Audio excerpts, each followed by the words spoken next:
안녕하세요. 네, 반갑습니다. 제 얼굴 다 아시죠? 그래요. 이번에 이제 뒤에 프랑카드에 쓰여 있는 대로 교의진리라는 주제로 초청을 받게 되었습니다. 어떻게 그렇게 알고 초청을 해 주셨는지 감사가 돼요. 제가 이제 주일학교 때부터 이렇게 장로교회에 있을 때, 저 교파에 있을 때 이렇게 교회를 출석을 했어요. 그런데 이제 저희 집안이 워낙 미신 집안이었기 때문에 그 귀신이 있다는 거, 이런 걸 너무 생생히 경험하고 제가 컸거든요. 그런데 이제 제가 이제 장로교에 나가게 된 것은 이제 축구 때문에 나갔어요. 운동을 좋아해가지고 이제 축구 때문에 나갔었는데 이제 어쨌든 간에 그때 복음을 알지는 못했지만 각별한 마음으로 이게 하나님을 섬기고자 하는 그런 마음을 가졌더랬어요. 왜 그러냐면 귀신을 섬기는 사람 해서 정말로 가지런하게 그렇게 이제 했고, 동네 분들이 어디에 이제 무슨 일이 있다든가 자기 가정에 어떤 애경사나 이런 것들이 있으면 우리 할머니한테 와가지고 점치고 가서 그런 걸 이렇게 했거든요. 그러니까 저는 우리 할머니 밑에서 제가 장손이었기 때문에 저는 우리 할머니 이제 무릎에 누워서 이렇게 어렸을 때부터 이렇게 크게 되었는데 큰 굿을 해요. 그러면 그 일대의 무당들은 다 와서 나를 세요. 저는 우리 할머니 무릎에 누워서 그 무당들이 밤새워서 하는 얘기를 들으면서 컸거든요. 그러니까 그 무당들 이제 한 예를 들면 그렇습니다. 그 무당들이 어떤 말을 하냐면 자기 딸들이나 자녀들은 교회 내보냈다고. 왜 그러냐면 이 귀신이 이게 내려가요. 그 자기 때로 끝나는 게 아니라 딸한테 간다든가 유손녀한테 간다든가 이렇게 되는 거거든요. 그러니까 이 고통을 알아요.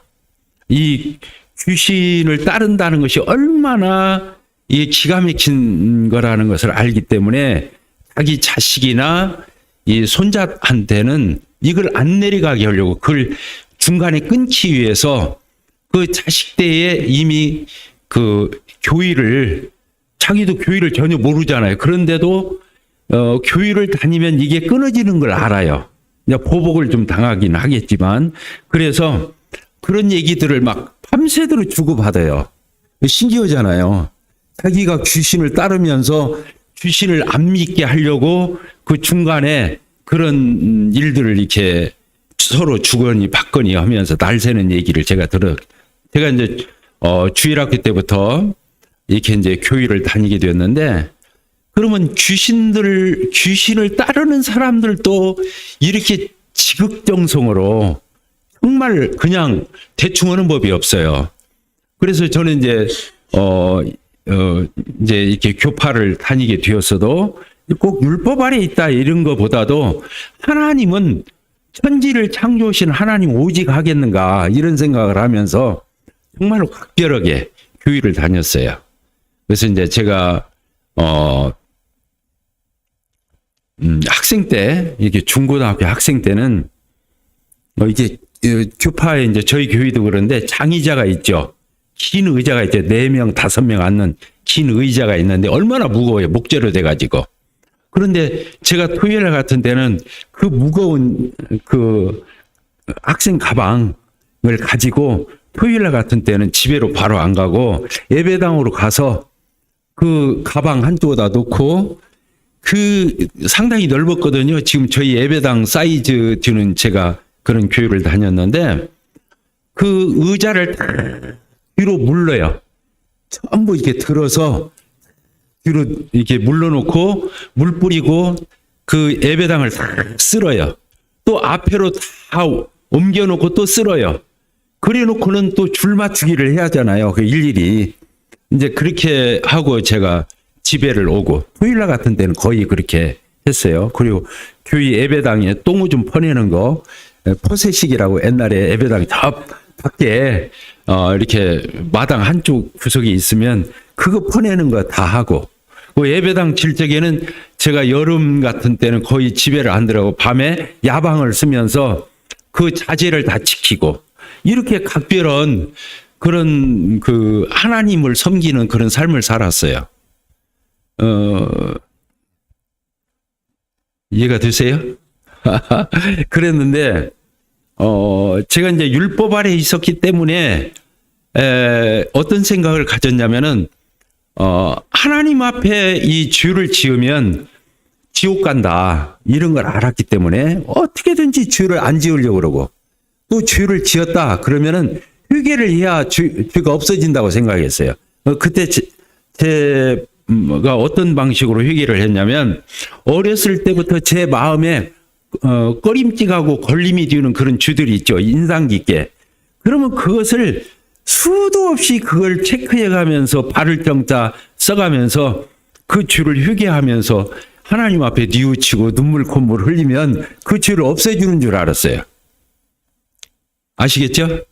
그래서 수도 없이 우는 게 일이었어요. 그리고 중고등학교 때도 저희 때는 통행금지가 있었거든요.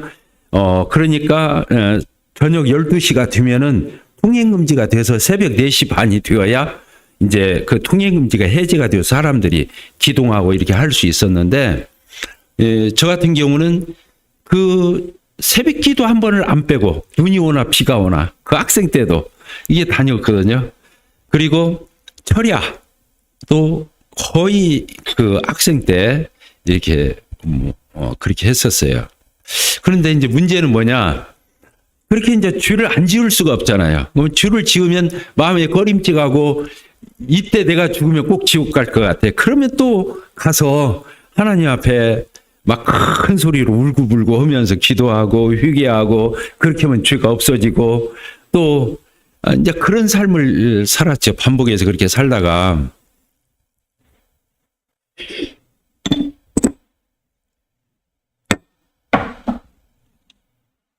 물을 아예 안 따르면 네.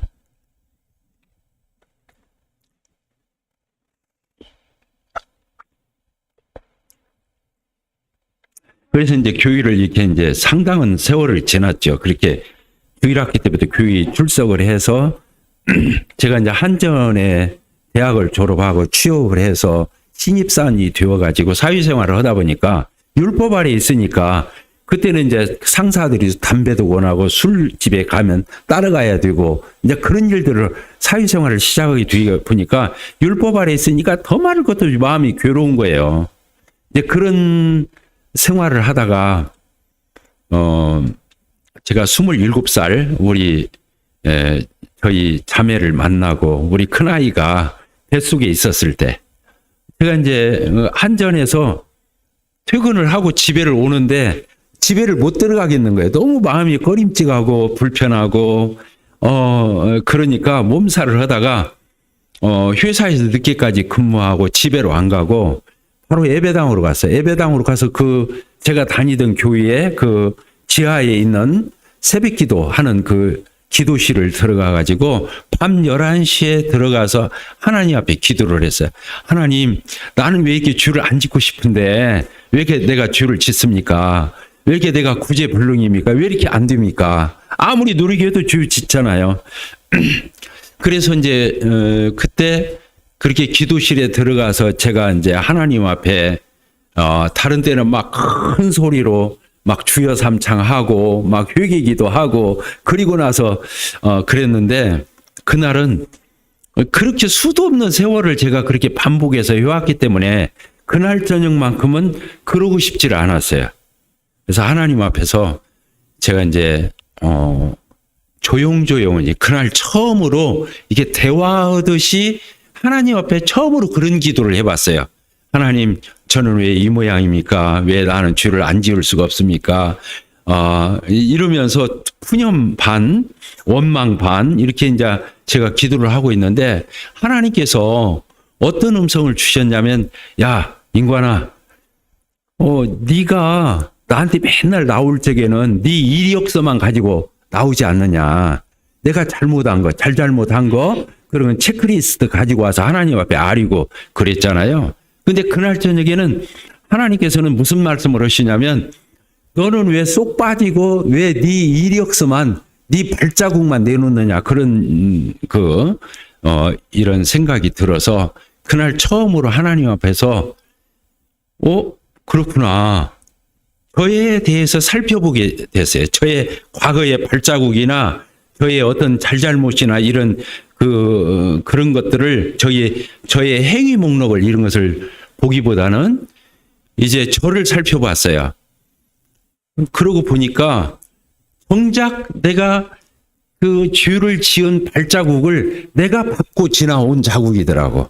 그러니까 내 발자국이 문제가 아니고 내가 문제라는 사실을 보게 되었거든요. 그래서 하나님 앞에 처음으로 하나님, 유인관이 제가 죄인입니다. 이렇게 처음으로 그렇게 기도를 했어요. 하나님, 내가 죄인입니다. 따라합시다. 하나님, 내가 죄인입니다. 이렇게 기도를 했어요. 그러니까 하나님께서 그날 저의 안팎을, 저의 마음속 깊은 근본적인 거, 저의 됨됨이 이런 것들을 돌아보게 되니까 부끄럽더라고. 내가 옛날에 잘못을 저지른 그런 발자국을 하나님 앞에 아리고 그 죄 목록을 아리고 이력서를 이렇게 아리고 한 것들은, 그러면 그걸 내가 하나님 앞에 아리지 않은 것들은 잘했다는 얘기냐, 이런 생각이 역으로 들었어요. 그러고 보니까 잘못을 떠나서 내 자신이 쇳덩어리라는 사실을 발견했어요. 근본적으로 유인관이라는 사람이 죄인이구나. 죄를 지은 사람이 아니고 죄인이구나. 이걸 아는 게, 죄인이 발을 짚고 오면 똥 묻은 사람이 발을 짚는 그 짚는 자리마다 냄새 나듯이, 죄인인 내가 그 발자국을 짚고 온 자국은 다 그런 냄새 나는 그런 흔적들이었다는 것을 깨닫게 되고, 하나님 앞에서 처음으로 제가 죄인입니다 고백을 해서 I am 죄인 이렇게 고백을 했어요. 처음으로 그렇게 하나님 앞에 죄인인 걸 고백하고 났는데, 그날 제가 죄인인 것이 그렇게 부끄럽고 하나님 앞에 완전히 우리 전라도 말로 속을 다 까보인 것 같은, 안팎을 다 까보인 것 같은 그런 이렇게 생각이 들면서 참 하나님 앞에 아담 안에서 죄인이라는 거, 그 아담의 원죄를 물려받았다는 거, 이게 제가 어렸을 때부터 교회를 다녔으니까 그런 말 들었겠어요, 안 들었겠어요? 그런 말 들었을 거 아니에요. 근데 그날 저녁에서야 아담 안에서 나를 보게 된 거야. 아담이 선악과 따먹고 죄를 짓고 난 뒤에 모든 인간이 이렇게 죄인이겠구나. 나도 그런 죄인이구나. 이런 것이 발견되면서 하나님 앞에서 그렇게 죄인인 것이 알아지면서 어떤 게 들어왔냐면은, 그 죄인인 것이 깨달아지면서 뒤돌아서려고 하니까 그때 뭐가 다가오냐면, 예수님이 그래서 죽었구나. 이게 다가오는 거예요. 예수님이 십자가에 그 피 흘려 고난 받으시고 희생하신 것이 바로 이런 죄인이기 때문에 예수님이 나를 위해서 안 죽고는 다른 방법이 없었구나. 내가 율법 지키고 선하게 살고 깨끗하게 살고 도덕 윤리적으로 살고 이런 것이 죄의 해법이 아니라 예수님이 십자가에 피 흘려 죽으셔서 그 죄를 없애줘야만, 그 피로 씻어줘야만 내 죄가 해결되는 것이구나라는 것이 공시적으로 깨달아졌어요. 아시겠죠? 제가 죄인인 것이 깨달아지면서 예수님이 십자가의 보혈이 나 때문에, 내 죄 때문에 예수님이 그런 희생을 당하시고 그렇게 피 흘려 희생하신 것이 이게 다가오면서 이제 밤새도록 우는 거예요. 내가 죄인인 것이 너무 적나라하게 드러나서 그것이 부끄러워서 울고, 또 한 가지는 그런 죄인인 나를 위해서 왜 하나님의 아들이신 예수님이 십자가에 나 같은 사람 살려주려고 죽었나. 이게 이제 깨달아지면서 이제 죄 때문에 부끄러워서 울고, 예수님의 그 사랑이 너무 커서 울고, 그래서 밤 11시에 제가 그 새벽 기도, 그 기도실을 들어갔는데 새벽 4시 반에 사람들이 새벽 기도 오려고 두르고 있더라고요. 지금 꼭 이때쯤이에요. 꼭 지금 새벽 6시 되면 훤해요, 안 해요? 4시 반 돼도 훤해요. 그러니까 그때 사람들이 그 기도실 문을 열고 들어오는데 햇빛이 환하게 들어오는 거예요. 그러면서 그 들어오는 사람이 내 죄를 다 알 것만 같은 거예요. 내 속을. 그래서 그 사람은 들어오고 나는 이렇게 집으로 챙겨서 집으로 돌아왔죠. 그날 저녁. 그러니까 몇 시간을 울은 거예요, 제가? 한 5시간, 6시간 가까이를 그 기도실에서 밤새도록 울은 거예요. 내가 주인인 거 이제 알아서 울고, 또 한 가지는 예수님의 그 놀라우신 사랑 때문에 밤새도록 울고, 그리고는 이제 그날 이후로 제가 변화가 왔어요. 어떤 변화가 왔냐면 사람이 죄인이라는 사실, 내가 죄인일 뿐만 아니라 사람이 죄인이라는 사실을 너무 확실히 깨달았어요. 그리고 예수님의 십자가의 보혈의 피가 아니고서는 절대로 주사함 받을 수 없겠구나. 그게 오직 유일한 길이다. 이런 것을 알게 되었거든요.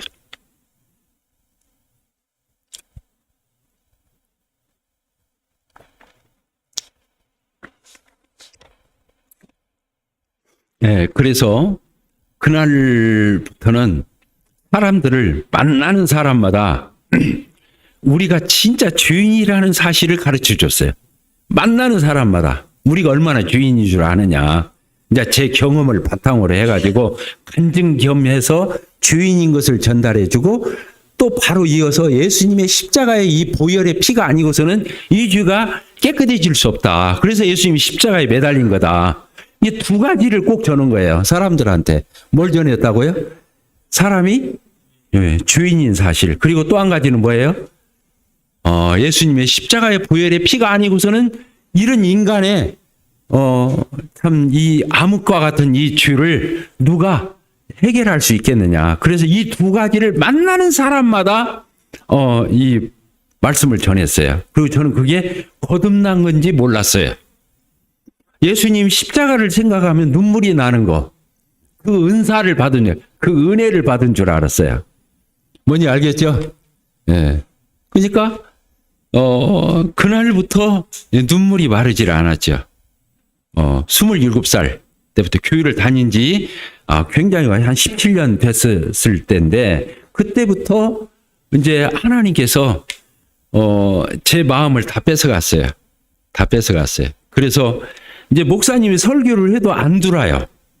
목사님 설교를 해도 안 들어오고, 그때 당시 군부대에 나눠주던 기도원 옆에서 나온 신약 성경이 있었거든요. 시편이 붙어 있는. 그것을 앞사람 덩어리다 대놓고 설교 시간에 계속 성경을 읽는 거예요. 그러니까 그때 한 성경 100회독 했을 거예요. 그 신약 성경 시편을 그렇게 읽었습니다. 놀랍죠. 그렇게 이제 그날 이후로 또 한 가지 변화된 것은 뭐였냐면 제가 솔직해졌어요. 그때까지는 제가 솔직하지 못하고 거짓말도 잘하고 좀 음흉한 데가 있었는데 그날부터는 제가 굉장히 솔직해졌어요. 왜 그러냐면 그날 저녁에 제가 더 이상 숨기고 맞을 것이 없이 저의 모든 것이 다 폭로된 그날이었기 때문에 이제 하나님 앞에서는 내가 무엇을 감추고 맞을 게 없다. 그래서 사람들 앞에 너무 솔직해진 거예요. 그리고 그것이 안 부끄러워. 이제 그런 체험을 하게 되었거든요. 나중에 알고 보니 이게 그 거듭남의 체험이라고 그러더라고.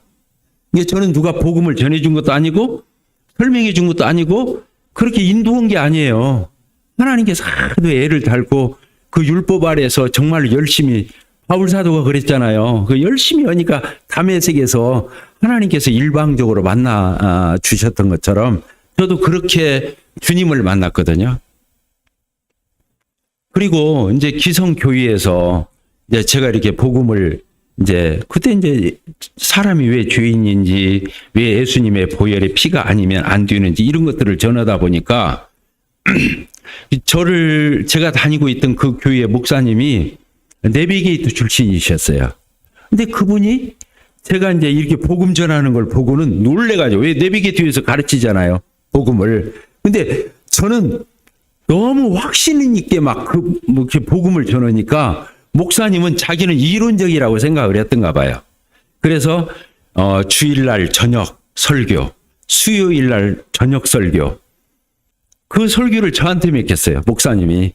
주일날 거기는 대회라고 그래요. 그래서 이제 그분이 주일날 낮 설교만 그 목사님이 하시고 저녁 설교 2번을 일주일에 2번씩 저한테 맡기면 저는 성막 가지고 설교하고 그랬거든요. 그런데 이제 그 목사님이 참 신사적인 분이었죠. 굉장히 신사적인 분이었어요. 그러니까 그때 제가 31살, 그리고 제가 우리 모임에 올 때가 35살이었으니까 그 35살 안짝에 그 젊은 청년이 이제 결혼은 했지만 그렇게 복음을 전하는 걸 보고 이 목사님이 유집사가 그 복음을 전하라고, 그리고 주일 저녁이나 수요일 날 같은 때는 여기 올라오셔서 사위를 보셔요. 이렇게 사위를 보시고 본인은 내려가서 맨 앞자리에 앉으셔가지고 녹음을 해요. 그럼 저는 복음을 막 정말 심장이 끓어오르듯 이렇게 전했죠. 그럼 이제 제가 그 예배당을 오려면 그 목사님 사택 옆을 제가 지나와야 예배당을 가게 되었는데 어디서 큰 목소리로 막 테이프 소리가 들려. 그러면 제 설교 듣고 있어, 목사님이. 워낙 확신 있게 그 복음을 전하니까 그 목사님이 그러셨어요. 그리고 그 목사님이 제가 하자는 대로 다 해줬어요. 우리 직분 다 뗍시다. 직분은 있지만 떼고 형제자매라고 불렀어요. 그렇게 하자는 데 들어줬다고. 그리고 헌금도 이름 쓰지 말고 합시다. 그분이 들어주셨어요. 근데 그때 구원받은 사람이 상당수가 있었어요. 그 교회에. 워낙 그렇게 제가 그 체력이 다 고갈될 정도로 복음을 전하고 돌아다녔으니까. 그런데 뭐가 왔냐면은 마음이 공고한 거예요. 그 목사님조차도 허심탄회한 교제가 안 됐어요. 이게 그 목사님도 이론적으로 복음을 알았지만 거듭난 생명은 없었던 것 같아요. 그러니까 교제는 안 되는 거예요. 그러니까 목사님도 저한테 설교를 맡기고 본인이 녹음을 했겠죠. 근데 이제 그러나 그분이 굉장히 신사적인 분이고 인격적인 분이셨어요. 그래서 이제 몇 년 전에 저희 교회에 오셔가지고 안식년 저희 예배당을 오셔가지고 이게 참석을 하셨어요. 그런데 이제 떡과자를 누가 안 준 거예요. 머리는 그냥 이제 나중에 나가실 적에 인사하려고 보니까 다시 익어서 보니까 그 목사님이 오셨더라고. 내가 그 한 교회 생활에도 집사가 나가서 목회한다더라. 신기하죠?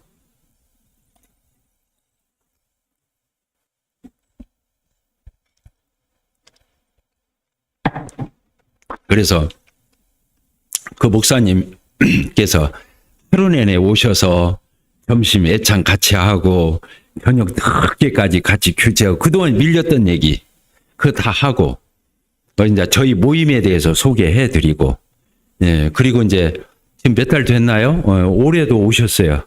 다른 목사님이랑 같이 오셔가지고 저희 캠핑장에서 같이 오리백숙 먹으면서 교제하고 그리고 돌아가셨거든요. 근데 그분이 그러시더라고요. 이제 저 지금도 유집사라고 저를 부르더라고. 왜 유집사가 목회하는 브레드린하고 다른 브레드린하고 조금 다르냐고 그렇게 물어보더라. 어디서 이제 또 저희 모임에 대해서 물색을 해봤는지는 모르지만 그분이 그런 질문을 하셨어요. 그러면서 저희 교회에 대해서 굉장히 호감을 가지고 이렇게 돌아가요. 왜 그러냐면 제가 싸움하고 그분하고 헤어진 게 아니고 제가 이제 우리 모임을 알게 되었거든요. 우리 모임이 저는 구원파인 줄 알고 저희 모임에 대해서 한 4, 5년을 제가 추적을 해서 여기 교회사 있잖아요. 저 교회의 역사 한 10여 권을 사가지고 우리 브레드린에 대한 역사를 막 10여 개 그 역사성을 이제 파헤쳤죠. 한 4, 5년 그렇게 하고 우리 모임이 이 어셈블이 우리 브레드린이 구원파가 아니구나 이걸 알게 되고 저희 교회에 제가 제 발로 왔어요. 뭔지 알겠죠? 제발로 걸어온 거예요. 그때 목사님한테 말씀드렸거든요. 목사님, 저는 제가 너무 영적으로 공고해서 제가 알고 있는 그런 교회가 있는데 저는 그 교회로 가서 교제하면서 신앙생활 하려고 합니다. 이게 저를 보내주십시오. 그러니까 목사님이 난리가 난 거예요. 눈물로 붙들었어요. 하지 말라고. 네, 그러면서 우리 교회에 어떤 장로가 혹시 디스였냐, 뒷담화했냐, 막 이러면서 내가 그랬죠. 목사님이 이렇게 존중을 해주시는데 누가 그랬겠냐고. 그런데 내 영적으로 고갈된 이 공고함을 면할 길이 없으니까 내가 거기를 가야겠다고. 거기는 이런 말을 하면 다 알아듣는 교회라고. 그러니까 목사님이 눈물로 붙들다가 마지막에 그러더라. 목사가 하는 일이 그 성도들이 영적으로 잘 인도되기를 위해서 그렇게 기도하고 안내를 해야 할 입장인데 유 집사님이 그렇게 원하는 교회가 있다면 그렇게 가보시라고. 그래서 언제라고 아니다 싶으면 다시 오라고. 그랬던 분이에요. 뭔지 알겠죠?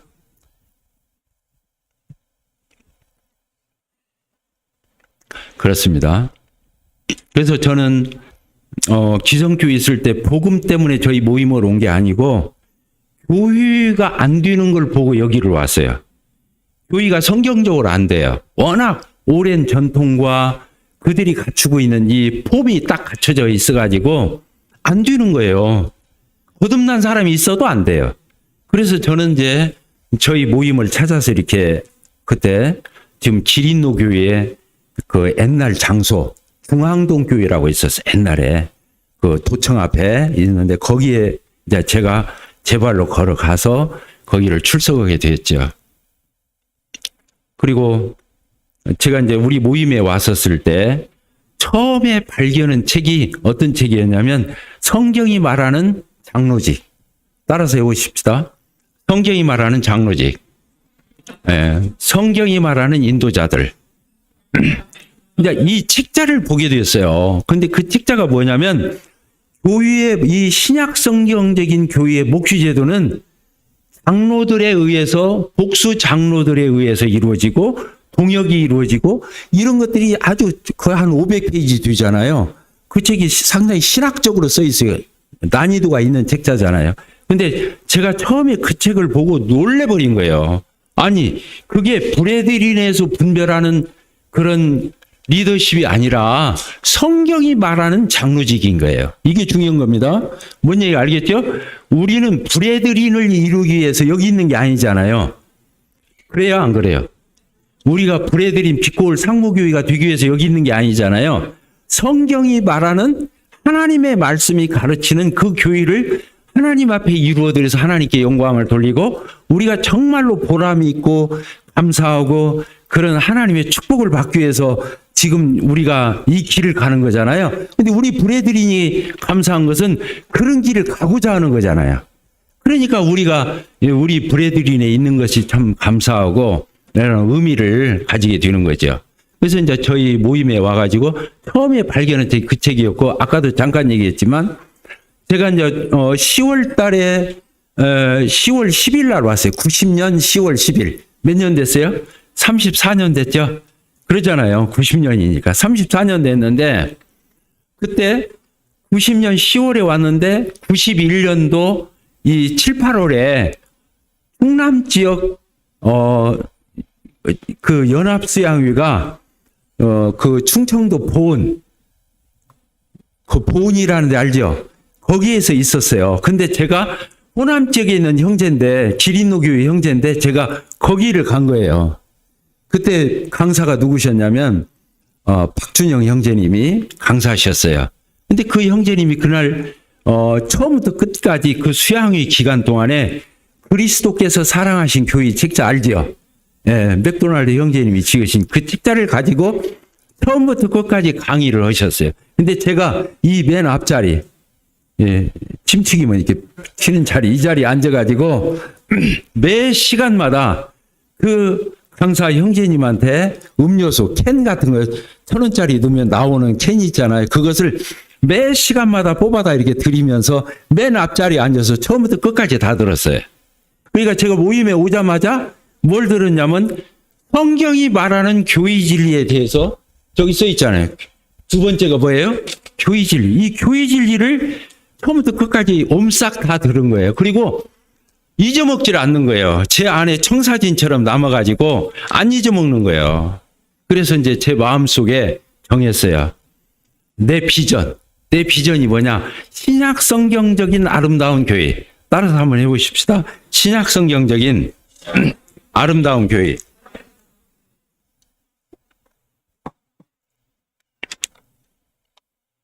그래요. 그래서 신약 성경적인 아름다운 교회를 이루는 것이 내 인생의 목표가 되었어요. 정말로 하나님의 말씀, 이 성경에서 말한, 구약에서는 교회가 있었어요, 없었어요? 아시에 버릇이에요. 구약에서는 교회가 없었어요. 예수님 생전에도 교회가 없었어요. 뭔 말 아시겠죠? 교회가 언제 생겨났어요? 사도행전 2장에서 성령님이 강림하면서 마가다락방에 성령이 강림하면서 이 교회가 탄생한 거예요. 그러니까 신약 중에서도 예수님의 생애는 빠지는 거예요. 성령이 오시면서 교회는 시작되는 거예요. 이해가 되시죠? 이게 교회와 누구는 성령님은 뗄래야 뗄 수가 없어요. 이게 중요한 거예요.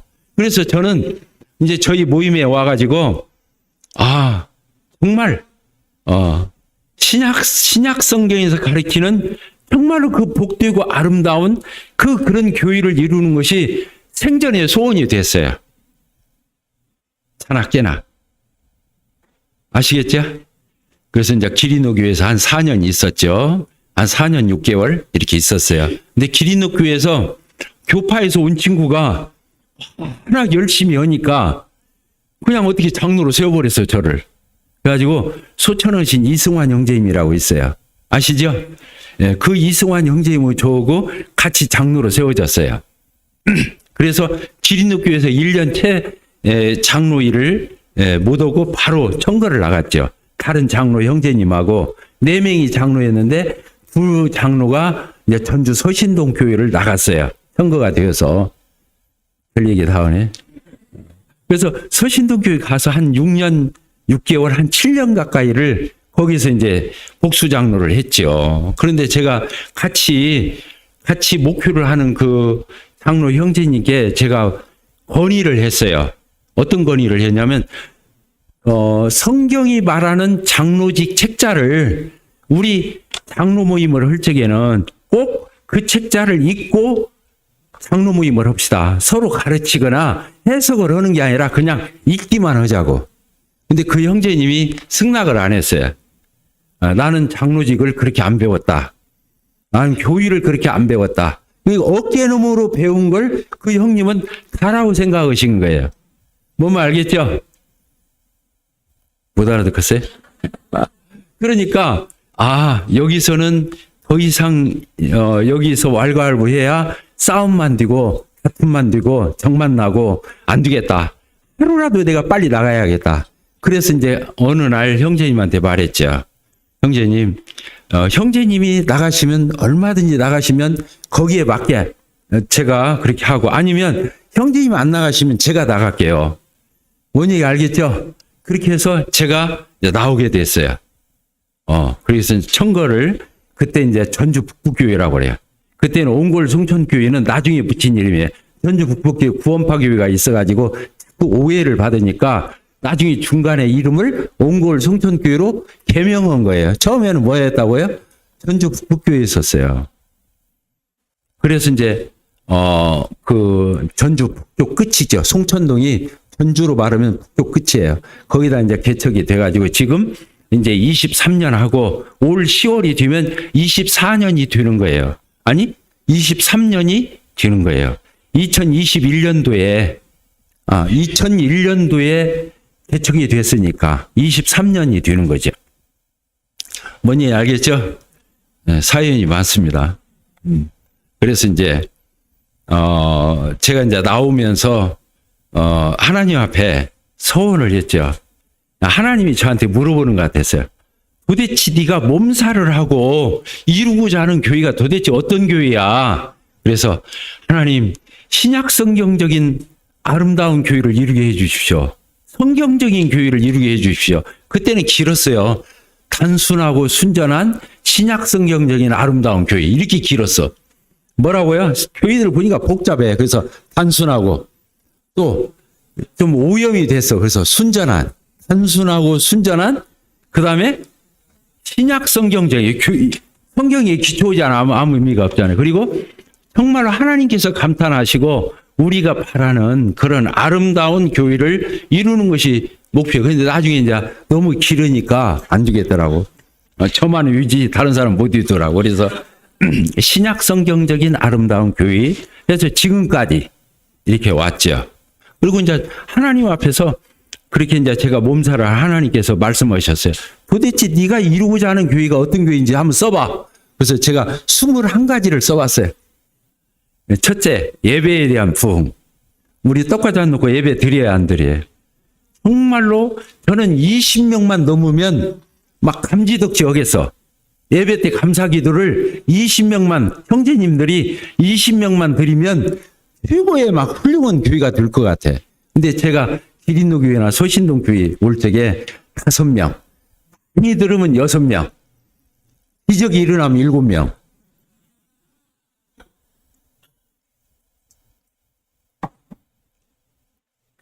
그래서 첫째가 이제 예배에 대한 부흥, 그리고 이제 두 번째 성도들을 정말로 가르치는 거, 이 말씀을 가르치는 거, 이제 기도, 그 다음에 서로 교제, 뭐 속으로 뭐 여러 가지가 21가지를 적어봤으니까요.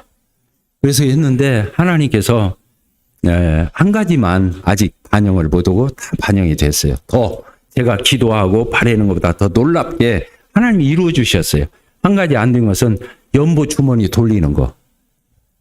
그것만 지금 못하고 뒤에 함에다가 들으면서 넣으면 그 함을 꺼내다가 그 떡과잔 돌아오고 나면 마지막 기도를 그 연보 함을 갖다 놓고 기도를 해요. 아시겠죠? 이 연보 하나님 앞에 드리는 거잖아요. 이 드리는 게 예배거든요. 따라서 합시다. 드리는 게 예배다. 그래서 감사기도도 드리고 찬양도 드리는 찬양, 아까 연보도 드리는 거 다 드리는 것이 예배인 거예요. 다른 거는 하나님 앞에 우리가 다 받는 거잖아요. 이 예배는 하나님께 드리는 거예요. 그래서 그렇게 이제 하나님 앞에 기도하고 그랬었는데 참 놀랍죠. 제가 꿈꾸던, 개척하면서 꿈꾸던 그런 교회를 하나님은 저를 불쌍히 여기셔가지고 참 그런 것들을 다 이루어 주셨어요. 다 사람들이 물어봐요. 어떻게 그렇게 빠른 시일 안에 그런 교회가 이루어졌는지 궁금하다. 그러면 제가 그렇게 말해요. 또 예를 다르니까 하나님이 불쌍해서 그냥 해준 것 같다고. 근데 거짓말 아니에요. 정말 반절은 맞을 거예요. 워낙 제가 우리 교회가 개척기가 23년 돼가는데 정말 1년 365일 하루 24시간 거의 1분 1초도 안 떼고 오로지 교회 생각만 하다가 여기까지 온 거예요. 제 나이가 벌써 몇 살이냐면 47살이 개척해가지고 지금 70이에요. 알겠죠? 지금 70이니까 이제 우리 나이로 제가 55년생이거든요. 70이 됐는데 하나님 앞에 감사하죠. 제가 허탕 쳤으면 어떻게 되겠어요? 근데 하나님께서 저를 긍휼히 여기시 불쌍히 여겨 주셔가지고 이런 교회를 이룰 수 있도록 하나님 앞에 감사해요. 지금 예배 때 엊그저께 주일이었잖아요. 제가 옆에 있는 장로가 꼭 적어요. 예배 때 감사 기도 온 사람들 적어요. 이름을. 아는 사람 또 족족해야 하니까. 그러면 몇 명이냐고 그러면 70명 했다고 하더라고. 감사 기도를 몇 명 했다고요? 70명 했다.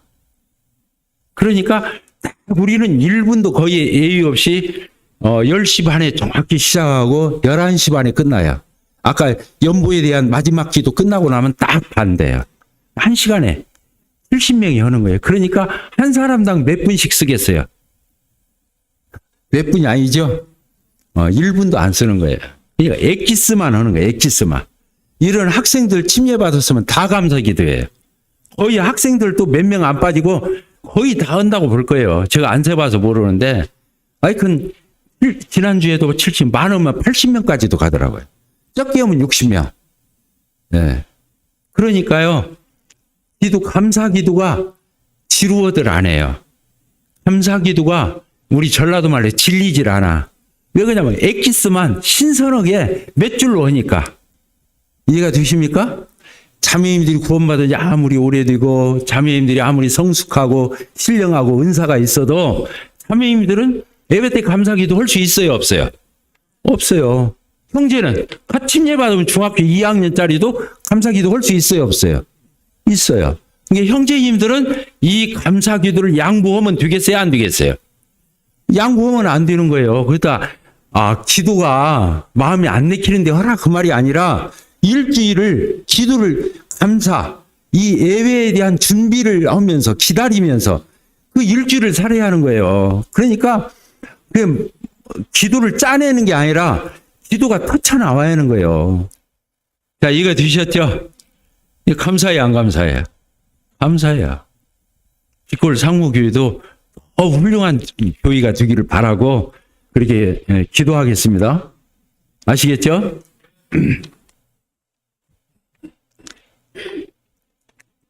3분 남았네. 자, 우리 성경 한 구절 읽고 마치도록 하겠습니다. 마태복음 16장.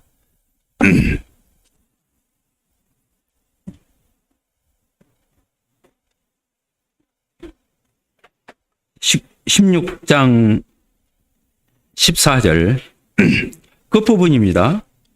이르시되 너희는 나를 누구라 하느냐. 같이 읽겠습니다. 시작. 시몬 베드로가 대답하여 이르되 주는 그리스도시요 살아계신 하나님의 아들이시니이다. 예수께서 대답하여 이르시되 바요나 시몬아 네가 복이 있도다. 이를 네게 알게 하니는 혈육이 아니요 하늘에 계신 내 아버지시니라. 이렇게 있죠. 또 내가 네게 이르노니 너는 베드로라. 내가 이 반석 위에 내 교회를 세우리니 음부의 권세가 이기지 못하랴. 내가 천국 열쇠를 네게 주리니. 이렇게 되어 있죠.